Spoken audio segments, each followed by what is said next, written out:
বাড়িটা কার নামে আছে? এই বাড়িটা আমার শ্বশুর মশাইয়ের নামে। ও আচ্ছা আচ্ছা, শ্বশুরের নামে। আচ্ছা, আপনার নাম কি? আমার নাম দেবা। ও, আপনার বিয়ে হয়ে গেছে? আরে পাগল নাকি আপনি? আমার বিয়ে হয়েছে বলে তুমি ঘর জামাই থাকি।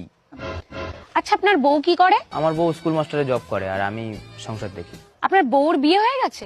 আরে আমার বিয়ে হয়েছে, আমার বউরও বিয়ে হয়ে গেছে, তাই আমি ঘর জামাই থাকি। আচ্ছা বুঝলাম, কিন্তু বিয়েটা কার সাথে হয়েছে? আমার বউর আমার সাথেই বিয়ে হবে, আর কার সাথে বিয়ে হবে? আচ্ছা আচ্ছা, ঠিক আছে ঠিক আছে। তা আপনার শ্বশুরের কি বিয়ে হয়ে গেছে? আমি আপনার ভাইয়ে পড়ি, আমার বিয়ে হয়েছে, আমার বউরও বিয়ে হয়েছে, আমার সাথে হয়েছে, আমার শ্বশুরেরও বিয়ে হয়েছে, নালে শ্বশুর বাড়ি বিয়ে কি করে হতো? আচ্ছা স্যার, ঠিক আছে। তা আপনি এত রেগে যাচ্ছেন কেন? আরে ও ম্যাডাম, বলে তো যান যে সার্ভেটা কিসের জন্য করলেন? আরে আমার কয়দিন হয়েছে ব্রেকআপ হয়ে গেছে, তাই বাড়ি বসে টাইম কাটছিল না, তাই আর কি সার্ভে টার্ভে করে বেড়াচ্ছি।